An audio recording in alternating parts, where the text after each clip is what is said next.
Bueno, esta semana le pedí al Señor una palabra que sea Él hablando, que no sea yo, y oremos para comenzar este tiempo. Papá bendito, te agradecemos por tenernos aquí. Te pedimos que tú seas hablando, que no sea una palabra humana, sino seas tú mismo llegando a nuestros corazones con tu verdad y tu amor. Te agradecemos por este tiempo especial en el nombre de Cristo Jesús. Amén.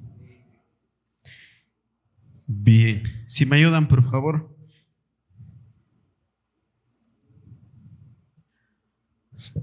Bien, el tema que el Señor me ponía en el corazón es acerca del muro invisible. Y para esto vamos a comenzar con una lectura. Esto está en el libro de Job, capítulo 1, versículos del 9 al 10. Y dice así: ¿acaso Job te honra sin recibir nada a cambio? Replicó Satanás. ¿Acaso no has puesto un cerco alrededor de él, de su familia y de todo lo que tiene? Has bendecido la obra de sus manos, y sus rebaños y ganados llenan toda la tierra. Aquí podemos ver claramente que Satanás reconoce que existe un cerco, existe un muro. ¿Sobre quién? Sobre los hijos de Dios. Y este cerco, este muro, no es un muro físico, ¿no es cierto? No es que diga, has puesto una muralla, bloque tras, no, ese rato sería piedra tras piedra, no.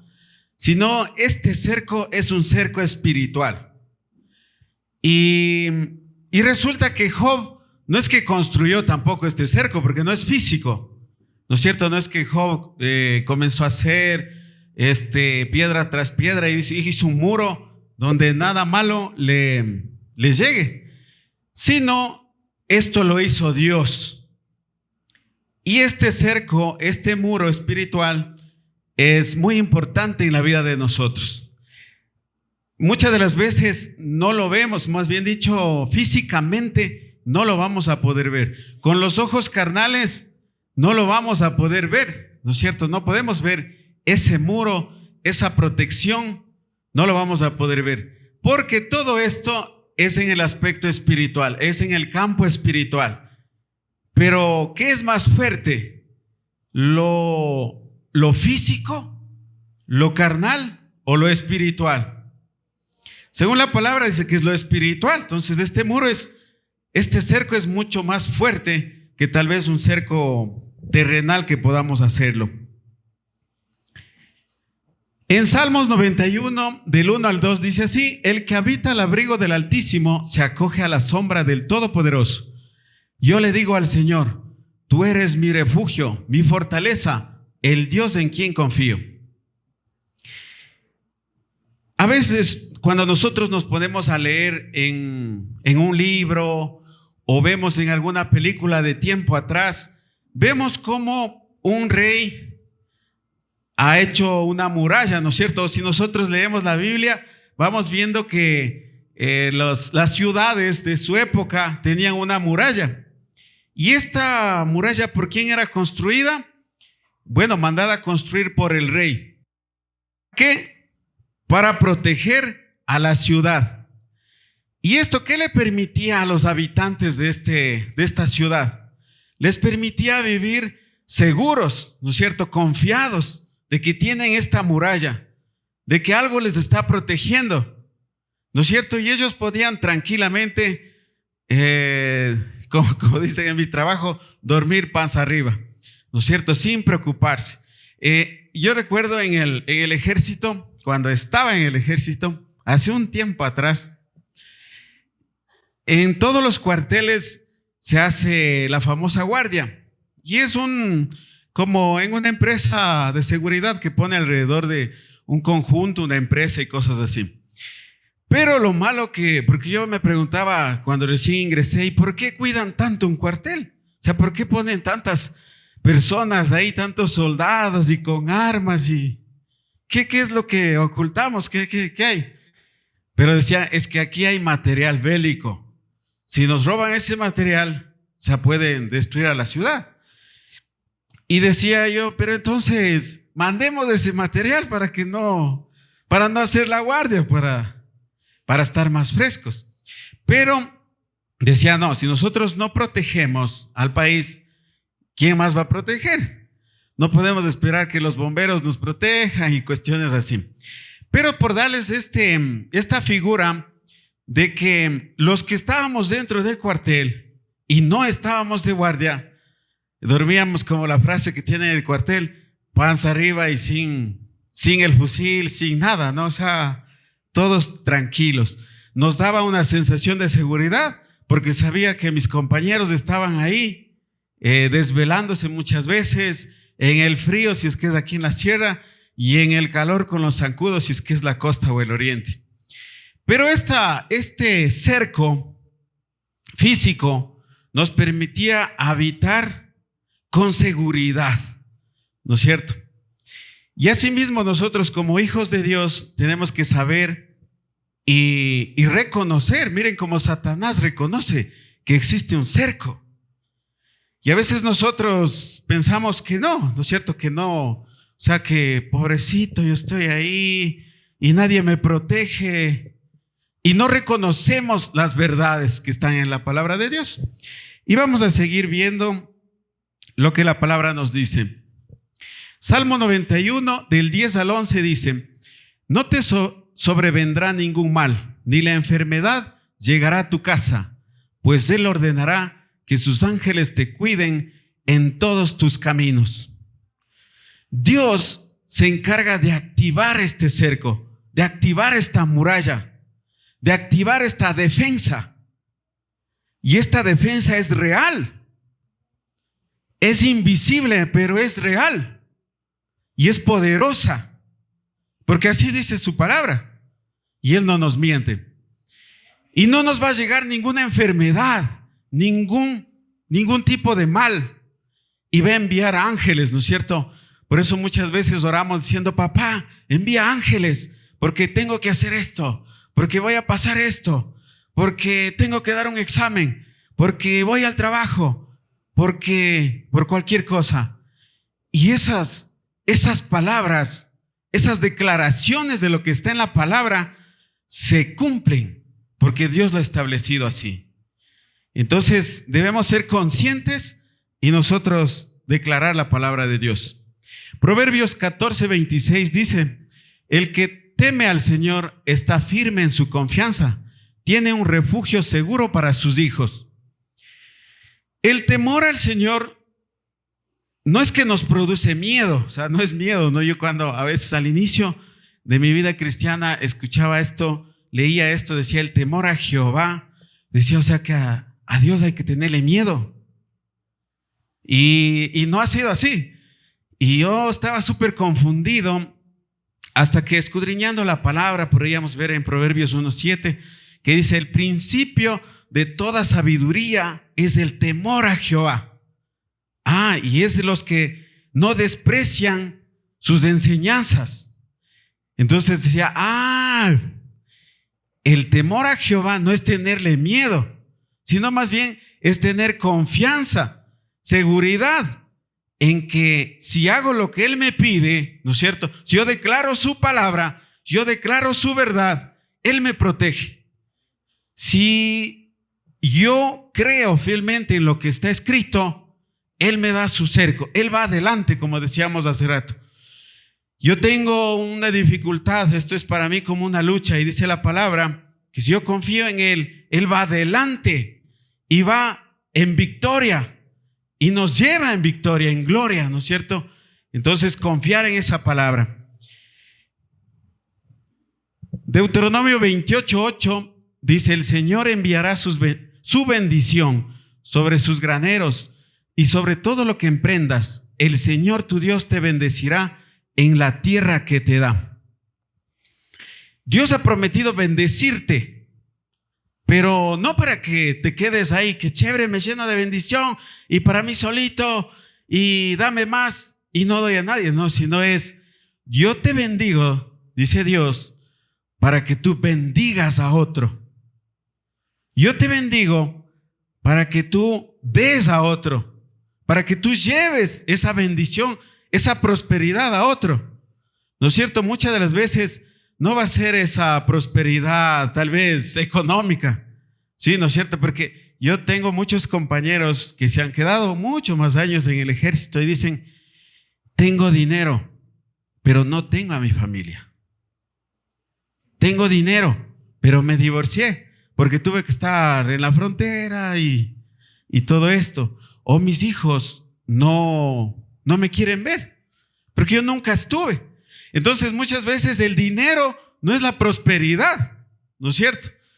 En las cosas materiales no es el bienestar, ¿no es cierto? Pero Dios nos promete dar esta prosperidad. Y esta prosperidad, si ustedes se dan cuenta, es un muro, ¿no es cierto? Es un muro de prosperidad. O sea, de este muro para acá, para lo interno, donde hay la protección, hay la prosperidad. Dios te da, Dios te bendice para que tú, o sea, de ley que te llenas de esa prosperidad, de esa bendición, pero Él te da para un propósito, ¿no es cierto? No te escoge por nada, no te da por nada, sino Él te da con propósito. Él te escoge con propósito. Tercera de Juan 1:2 dice, querido hermano, oro para que te vaya bien en todos tus asuntos y goces de buena salud, así como prospera tu alma. Si nosotros nos damos cuenta, en la palabra de Dios, Dios nos promete una prosperidad integral. O sea, no solo en la parte económica, no solo en cuestiones de bienestar, sino Él quiere bendecirnos en nuestra alma, ¿no es cierto? Así dice, así como prospera tu alma. O sea, quiere bendecir a nuestra alma, a nuestro cuerpo, o sea, a nuestra vida en sí. Entonces, esta bendición, si nosotros nos damos cuenta, es una prosperidad integral que abarca todas las áreas de nuestra vida. Y a veces no nos damos cuenta, ¿no? A veces tenemos una necesidad económica y le estamos pidiendo a papá, o una enfermedad y le estamos pidiendo a papá, dame esto, dame esto, dame esto.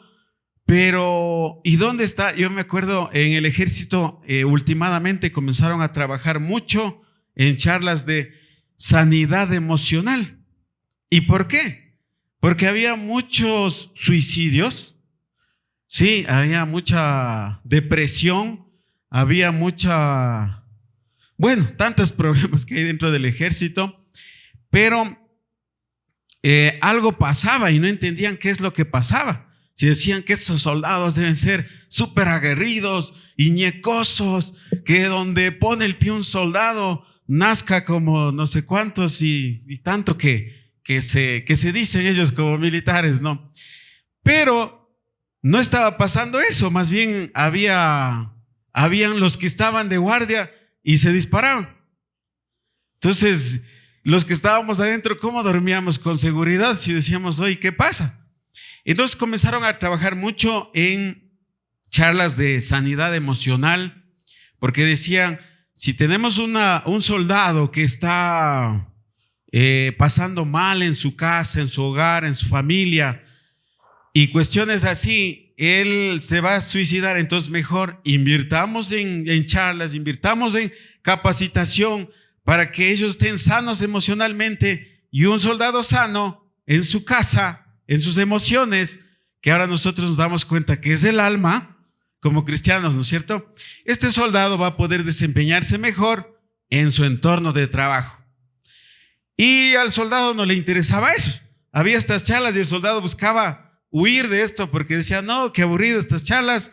Yo lo que quiero es entrenar con las armas, con los fusiles, las pistolas, las granadas. Y no se daban cuenta que la sanidad del alma nos trae una prosperidad, nos trae una libertad muchas veces. A veces somos esclavos de nuestras emociones, ¿no es cierto? Como decía hace un rato, del miedo y cuestiones así. Pero Dios quiere darnos prosperidad. Génesis 12:2 dice, haré de ti una nación grande y te bendeciré, engrandeceré tu nombre y serás una bendición. Como decía hace rato, la bendición de Dios es con propósito, no es de gana, ¿no es cierto? No es que me da para que yo me lo quede, sino es para bendecir a otros. Génesis 39 del 2 al 3. Ahora bien, el Señor estaba con José y las cosas le salían muy bien. Mientras José estaba al servicio de su amo egipcio, éste se dio cuenta de que el Señor estaba con José y lo hacía prosperar en todo. En la Biblia vemos nosotros la historia de José. José es hijo de Jacob, es vendido por sus hermanos porque le tenían mucha envidia, porque su papá le amaba más que el resto, se podría decir, le da una túnica de colores. Los hermanos hacen una trampa para venderle, bueno, le iban a matar, pero al final le venden a los egipcios. Él va preso y está en tanta dificultad. Pero dice la palabra que donde le ponía, o sea, donde él estaba, él tenía bendición, él era próspero. ¿No es cierto? Él revela los sueños y puede darle palabra. Y cuestiones así que nosotros nos damos cuenta que no importa dónde estés, si tú confías en el Señor, si tú confías en Dios, si tú confías en tu papá todopoderoso, Él te puede bendecir, darte una bendición, darte una prosperidad, ponerte un cerco, ponerte un muro, sin importar dónde te encuentres. Entonces, la clave no es en qué situación estamos, sino con quién caminamos, ¿no es cierto? ¿Quién está al frente mío? ¿Quién es mi papá?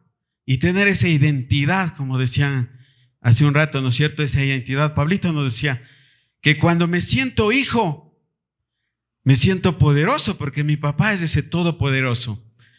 Me siento empoderado porque el poder de Dios viene hacia mí. Cuando hago las cosas que Él me pide, veo su bendición. Entonces, familia, que nosotros podamos sentirnos cerca de papá, sin importar dónde estemos. Zacarías 2:5 dice: y yo mismo seré un muro de fuego alrededor de ella, afirma el Señor, y dentro de ella seré su gloria. Yo mismo seré un muro de fuego, afirma el Señor. O sea, ese muro ni siquiera es un muro, o sea, es espiritual, pero ni siquiera es un muro que no sé, lo pone espiritual, pero de algún material espiritual. Sino es un muro, o sea, es Dios mismo, es Cristo mismo, ese muro. Y podrá ser que alguien pueda ingresar si está Cristo como muro. Si Él está al frente de mí, yo quiero pasar, Él me dejará pasar. No me va a dejar pasar si Él es ese muro. Entonces, esa defensa, ese muro, ese cerco es impenetrable. ¿Para quién? Para los que creemos, para los hijos, ¿no es cierto? Efesios 2:14 dice: porque Cristo es nuestra paz, de los dos pueblos ha hecho uno solo, derribando el muro de enemistad que los separaba. Aquí nos damos cuenta que en el cuartel, ¿qué nos daba seguridad? Ese cerco, esa guardia, ese muro que estaba protegiendo al cuartel, o como el rey hacía en una ciudad antigua, hacía ese cerco, ese muro, eso les daba seguridad y les daba paz. Ahora dice la palabra que Cristo es nuestra paz. Y si nos damos cuenta con el versículo anterior, Cristo es ese muro que nos da seguridad y nos da paz. ¿Y alguien puede derribarlo? No puede derribarlo, ¿no es cierto? Nadie puede derribar porque es Cristo mismo. Entonces, ahora nosotros que podamos vivir en esa seguridad, en esa gracia, ¿no es cierto? Porque si nos damos cuenta, con la obra de Cristo en la cruz, nosotros tenemos acceso a esta bendición, a esta prosperidad, a estar dentro de este muro por gracia, por todo lo que hizo Cristo. Entonces, que podamos tener esa seguridad de este muro que es Cristo. Colosenses 3:3: pues ustedes han muerto y su vida está escondida con Cristo en Dios. Entonces tenemos esta protección. ¿Por qué es que tenemos esta protección? Una vez más, por la posición que nosotros tenemos, ¿no es cierto? Por la identidad que nosotros tenemos, porque somos guardados, porque somos hijos y tenemos esta protección, ¿no es cierto? Entonces, no es por un esfuerzo humano, ¿no es cierto? La Biblia nos enseña mucho que es por gracia, no es por un esfuerzo humano. Yo me esfuerzo tanto, como decía Pablito, en servir, en estar ahí involucrado, en meterme en todo, y como estoy en todas las cosas de Dios, yo tengo esa protección, ¿no es cierto? Mentira. Sino, más bien, si nosotros nos damos cuenta en nuestra vida, ¿qué va pasando? Yo veo en mi vida, digo, me equivoco. Cada día me equivoco. Y al otro día no quiero y me equivoco. Y digo, ¿qué podría decir yo como ser humano o cristiano y todo? Capaz que ya salí del cerco. Es que yo ya sabía del cerco. Pero con todo mi error, con todo mi pecado, capaz que ya no tengo la protección. Mentira. ¿Por qué? Porque la protección no es por esfuerzo humano, sino es por gracia, ¿no es cierto? Sino es por quién soy. Y soy un hijo de Dios. Y cada vez que me equivoco, dice la palabra que debo acercarme a papá y pedirle perdón. Y Él me perdona y me limpia de toda maldad. Así afirma Primera de Juan 1:9. Job 29 del 12 al 13 dice: yo libraba al pobre que pedía auxilio y al huérfano que no tenía quien lo ayudara. La bendición del que estaba a punto de perecer venía sobre mí, y yo hacía cantar de alegría al corazón de la viuda. Otra vez, la prosperidad que nos da Dios, todas las bendiciones que nos da Dios, es con propósito, ¿no es cierto? Entonces, esta prosperidad es la presencia de Dios en mi vida. Y no es por un esfuerzo humano, una vez más, es por saber quiénes somos, por esa identidad que tenemos como hijos de Dios. Y esta prosperidad es con el propósito de llegar a más, ¿no es cierto? De dar a más. Lo que por gracia hemos recibido, dice la palabra, por gracia debemos dar. Job 29, 15, 16 dice: yo era ojos para el ciego y pies para el cojo. Yo era padre de los necesitados y me ocupaba del caso del desconocido. Entonces, si nosotros tenemos prosperidad, bendición, nosotros tenemos una identidad y tenemos seguridad. Y esa identidad segura debe motivarnos a ser generosos, ¿no es cierto? A ser generosos, a dar. Job, como vemos, utilizaba sus riquezas para ayudar a los pobres, para ayudar a los demás, para ayudar a su próximo, ¿no es cierto? Entonces, lo que nos da, tenemos que dar. ¿No es cierto? Yo recuerdo que sin Cristo estaba a punto de divorciarme. Y en esto Dios fue tan bueno que nos cogió del último charco de agua sucia y nos sacó. Y ahora muchas veces Dios nos pone parejas que están en problemas. Entonces, a veces yo veo y digo, wow, es exactamente lo que yo estaba viviendo. Y lo que recibí, puedo darle, pues, ¿no es cierto? Puedo darle una palabra, puedo darle un consuelo, una escucha, una oreja, o sea, escucharle. Puedo darle un tiempo, ¿no es cierto?, de estar con él. A veces las personas necesitamos solo desahogarnos, ¿no es cierto? Y no nos dejan decir a veces nada, pero eso a veces necesitan. Entonces, esa identidad segura que tenemos nosotros debe darnos a nosotros la generosidad de darles, ¿no es cierto? No solo cosas económicas, sino a veces un abrazo, un tiempo, cosas que el Señor nos vaya poniendo. Job 3:25 dice: lo que más temía me sobrevino, lo que más me asustaba me sucedió.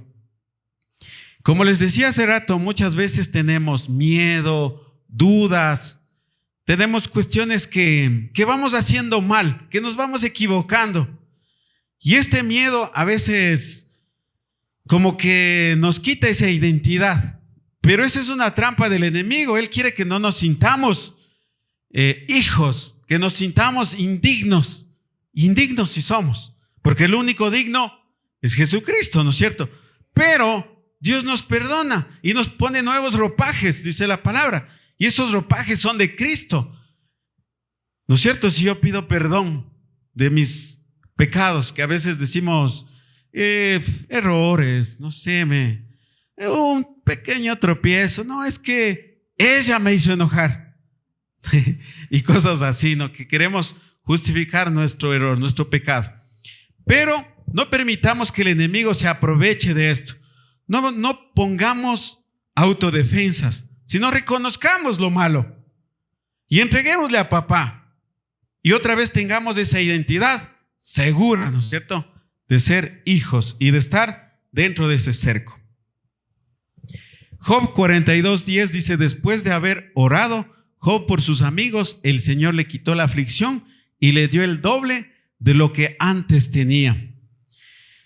Entonces, a veces podemos haber pasado, dicen algunas, del desierto, ¿no? Un montón de dificultades, aflicciones, tribulaciones, y habernos sentido indigno y haber perdido hasta la identidad y la seguridad, y haber pensado que estaba tal vez fuera de la protección. Pero como decimos hace rato, decíamos, si nosotros le pedimos perdón, Él nos restaura. ¿Y qué pasa? Que Él nos multiplica mucho más. Porque a veces podemos decir, no, capaz que por eso es que no, Dios no me va a bendecir más. No, Dios es tan bueno como le pasó a Job, que Él le duplicó todo, ¿no es cierto? Sus animales, sus hijos, sus pertenencias. Y la historia de Job no termina en pérdida, ¿no es cierto? Sino termina en testimonio.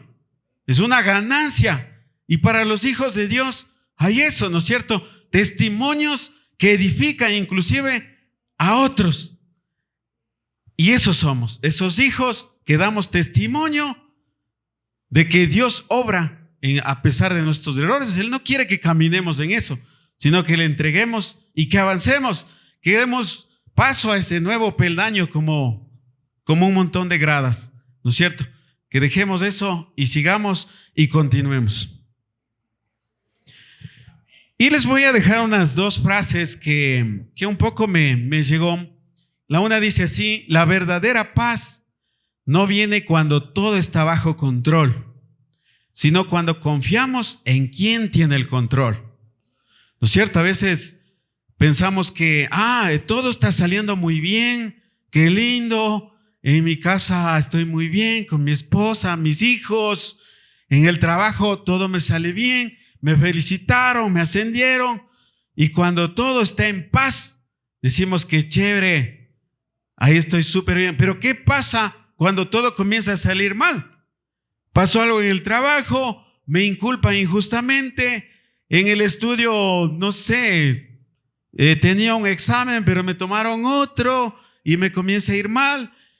Y por ende llego a la casa, no debería llevar los problemas a la casa, pero llego enojado y me peleo con mi esposa y justo mi hijo no ha hecho algo y no le di una buena disciplina, sino le agredí, y comienza a suscitar un montón de cosas. ¿Qué pensamos ahí? Yo diría humanamente, no, algo pasa, no estoy en la protección de Dios.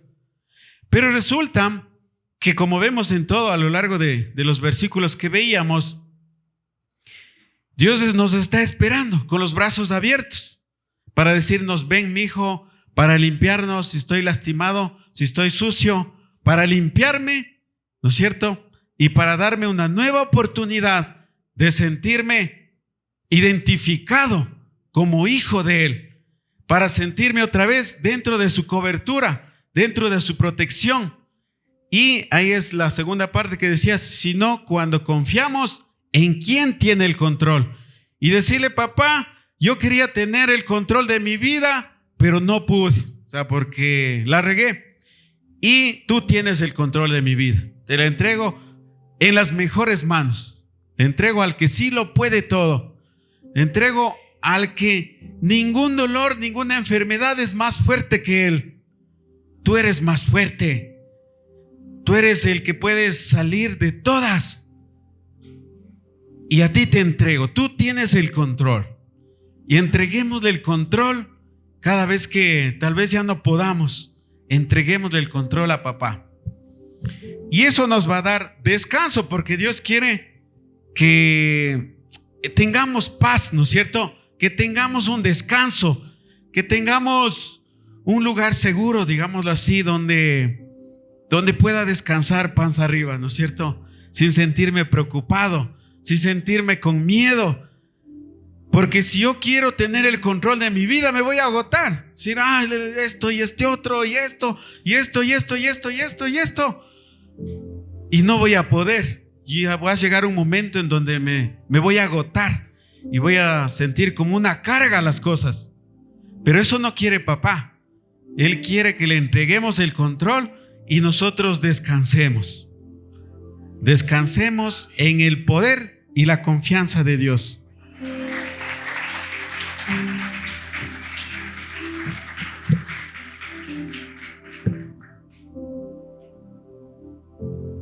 Y esta última frase dice: la seguridad no viene de levantar más muros, sino de saber quién te rodea. ¿Quién es el muro? El muro es Dios. El muro es Jesucristo. El muro son esas defensas espirituales que levantamos al momento que creemos, al momento que le obedecemos y hacemos lo que Él nos pide. Ese es el mayor muro que tenemos, la mayor defensa, su seguridad, su verdad, su palabra. Yo muchas veces les he de decir a mi esposa, expongámosle a la verdad a alguien, ¿no? Alguien que viene con problemas y algo, o dificultades, o a veces hasta con, ¿cómo sería? Con variaciones doctrinales, digámoslo así, desviaciones doctrinales.